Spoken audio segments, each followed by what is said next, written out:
Greetings, wandering one. In this very first video, I will be reading chapter 1 of this book called Pūrākau by various Māori writers. So this book is about Māori worldview, although others would define Pūrākau as myth. Starting with the prologue at the very, very beginning by Pūrākau. This is where we start. Let it be blank. Blank is different from nothing.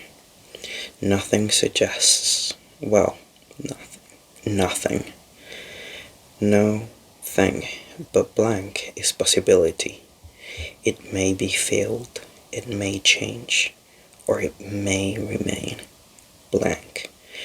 Listen closely to the blank, the black, the dark. Let it invade you, colonize you, assimilate to it. This world is dark, and all that there is darkness, a black void blankness. It is everything. It is te kore. Te kore, endless te kore, the void that stretches forever because there are no boundaries, no time, just te kore. Te kore, endless te kore, the void that has no substance. We cannot perceive it. We do not exist. There is just te kore. Te kore, endless te kore, the beginning and the end. All the things that have been and will be, but cannot manifest in te kore, endless te kore. Everything, every possible thing is enfolded together so very tightly that enormous heat is generated. It is the heat of creation, the blank feeling, its potential. And in the infinite void of the kore there is a hum of recognition, a prediction of change. We have started something. It is a beginning. In less than a second, everything expands into te pō. The darkness at last a presence. There is no longer an empty void. There is the night that stretches on. Te pō. And in the darkness the hum grows stronger. It is the hum of many voices, of infinite voices. It is all that has been, all that will be, finding its form, finding its will to be. Particles combine and divide, the ripples of their coupling and the walls spread out and become great waves. Everything has changed. Te pō. The darkness envelops, it invades. It is you and us, and we are darkness. Te pō. The darkness is complete, oppressive. It defines and shapes our form. It pushes down and we push back. Te pō. The darkness is complete, oppressive. It defines and shapes our form. It pushes down and we push back. Te pō. The darkness is our comfort, yet we continue to repulse it. The darkness that had defined our forms has been replaced with space. Te pō. The darkness is now an absence of light. We have perceived this, our eyes have opened. Te pō, and in the darkness we listen for the hum. It is both within us and without us. Te pō. The darkness is a womb. It has nurtured us, but we cannot stay within its confines forever. Te pō, and in the darkness we realize that we are not alone. We are many who dwell in the darkness of Te pō. The darkness, oh the darkness that has nurtured us, that has oppressed us and defined us. The darkness that is us must inevitably arch into light. Ki te whaiau, ki te o marama. All that was held in te kore, all that has expanded into te pō, is but a pinprick of light. It is the seed of potential. It is minute. It is minute. This particle of light. It is tempting to say insignificant, but because it holds our attention, it is significant. We've endued it with importance. Watch as it continues to grow.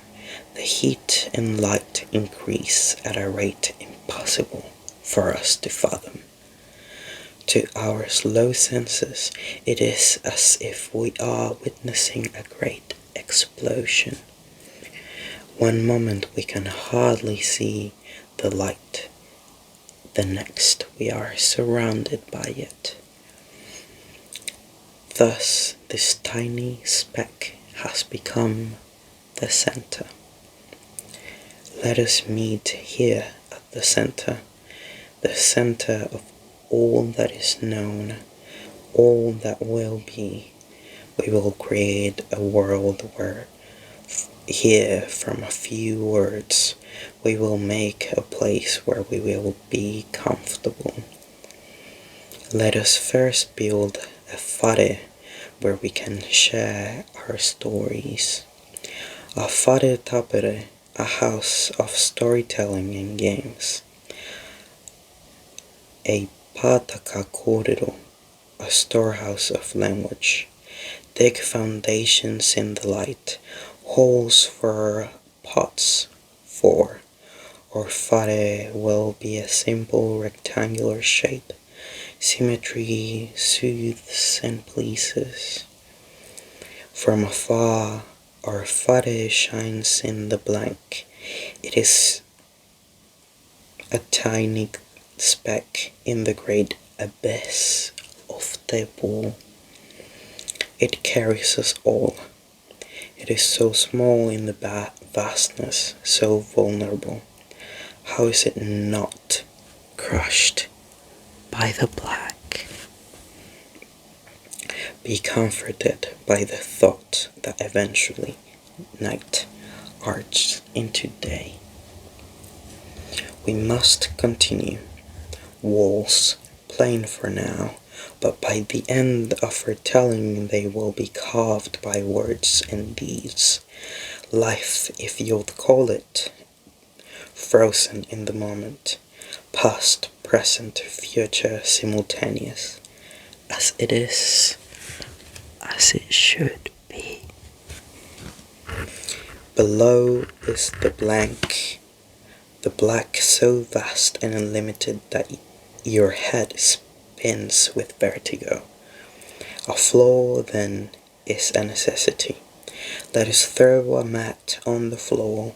It's finely woven from flax fibre.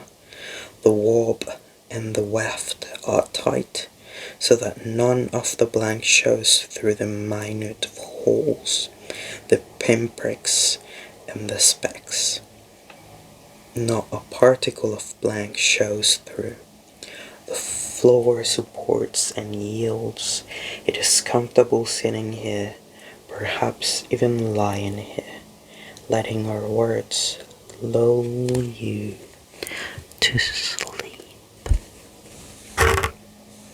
Above our ridgepole and rafters, the backbone and ribs of the fire enveloped us. Do you imagine yourself in the heart, keeping the rhythm of the place, letting the fire live? The Ko-Fi patterns have yet to be painted on the rafters and ridge. They too are blank, waiting for their story to begin.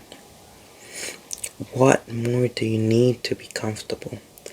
A roof overhead, thatched as they were in old times, a window to let in some air, a door so that you can leave this place when it is time.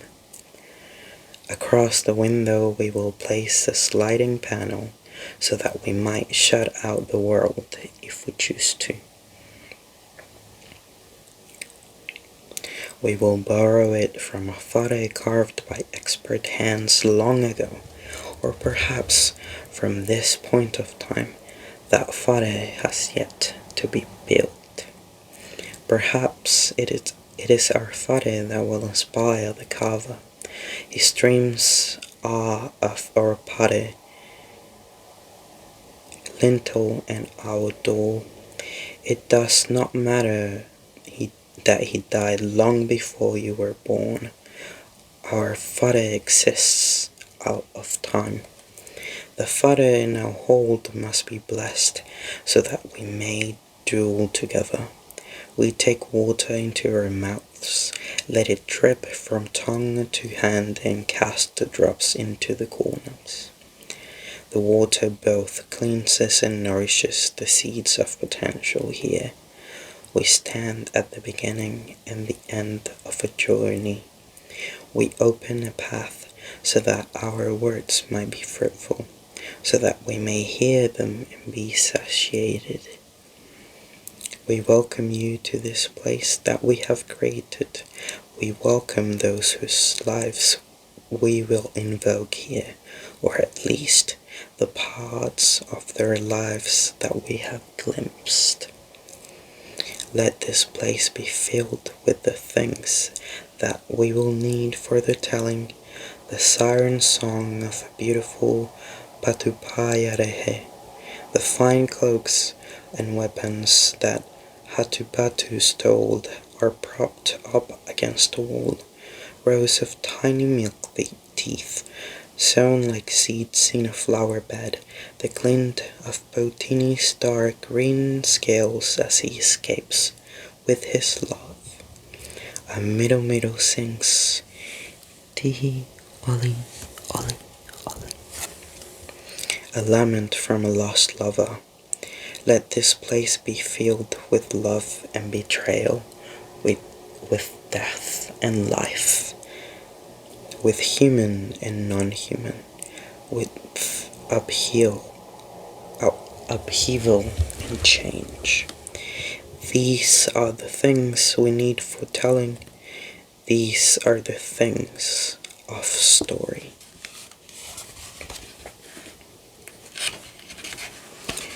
The fire is now brimming with the story. Listen now, even the posts are whispering secrets. They know stories too. Stories that perhaps you don't want to hear. Events slide in and out of view, the endless loop that these scenes play upon twist ever so slightly so that they mirror themselves. Beginning, middle, end, middle, beginning, te kore, te po, te whaiao, te po, te kore. We pick a place on the continuum. This is where we start. It is at once a beginning, a middle, and an end. Stories, stories, stories. Our lives are colored and shaped by them. When we gather and share gossip, or sit silently alone with a book, the words come alive in our minds. There must be a pleasure in both the hearing and the telling of the story. It is a selfish storyteller who hoards the pleasure for themselves, who inflicts boredom upon their audience just so their voice is heard.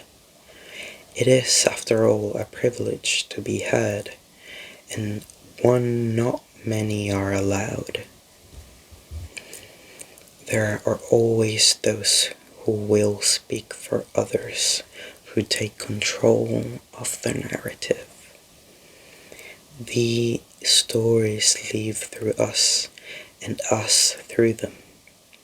A skilled storyteller will shape the narrative to beguile you, ensnare, and bind your attention, because a story is born and lives in the space between the storyteller and their audience. To live in their audience, the storyteller cannot hold their story too tightly to themselves. To live, it must have room to grow. Remember how the gods separated the Sky Father Ranginui from his wife Papatuanuku, the Earth Mother. Rangi and Papa held each other in such tight embrace that their children could not thrive. It was only when Tanemahuta forced them apart that life could flourish. Is it not the same for a story? It lives in the telling. We live in the telling. But that is telling. We are creatures of words. We are creatures of imagination. We live on the edges of dreams and the margins of thought. We live in the whisper of the page. Does it follow that a story must die as it ends, as you close the pages of a book? Or does it live within you, nestled deep in the folds of your mind? A story, then, is a dangerous thing for the reader, to allow yourself to open your mind and your heart to creatures who need you to survive, who need you to live. But you will face whatever danger there might be. Your craving for us is that strong. Our relationship is symbiotic, but is it mutual or parasitic? Look at the book in your hands, the leaves opened, the spine cracked, the words on the pages are like a pulsing heart. You can see life here, you can feel it in your hands. Through these pages, through these words we live. We want to be heard. We want to exist again, at least in your mind. We need to tell you our stories so that you'll let us in and we can breathe again. Unread, these pages are a burrow buried beneath the ash and the breeze of a violent eruption. Here we will wait for the return of the beings that create us. We are bound and unbound. In this form, we can exist in many places, in many minds at once. But these words cannot adequately convey the actual experience of our lives. These shapes and groups that you think of as words are just ghosts, the faint outline of a life, an approximation. Still, it is enough for you to glimpse the world of the other. Through stories you are immortal, a god capable of living 100 lifetimes or more. Through stories you can achieve the impossible and travel through time, past, present, future, all able to be lived and felt by you. The lives you can live within a story are endless. The lives you can consume are countless. How will you remember us? Those whose deeds are remembered and celebrated, and those whose deeds serve as a warning. The betrayed lover, the foolish man, the neglected kaitiaki, the liar, the thief, the martyr, the giant, the monster, the ogress, the story, the teller, the audience. Perhaps our names are unfamiliar to you. Perhaps you think you know our stories because our names are our story. They are us. They become part of the words that have been spoken to us, written about us. They bind us like the aca vine. Their whispers encircle us and define us. We have all found ourselves clothed in a character that wasn't familiar, in a skin that was pulled and stretched to fit another idea of us. It is a partial truth, not ours, but theirs. Perhaps a story can only be told in slivers. No one can perceive the whole, the truth, because it is never truly possible for anyone to understand the life of another completely. We will tell you our stories anyway.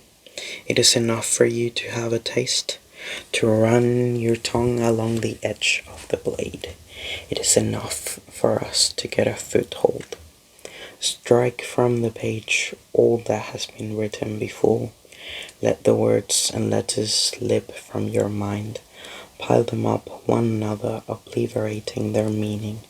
Their ink bleeds into the white spaces.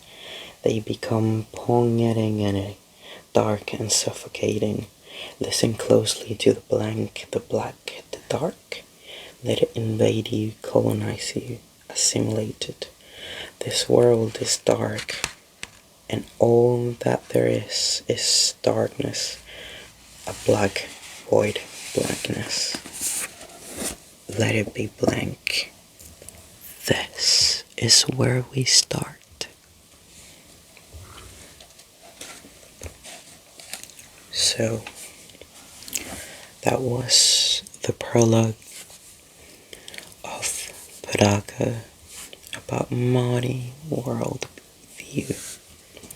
Greetings from Aotearoa. I will continue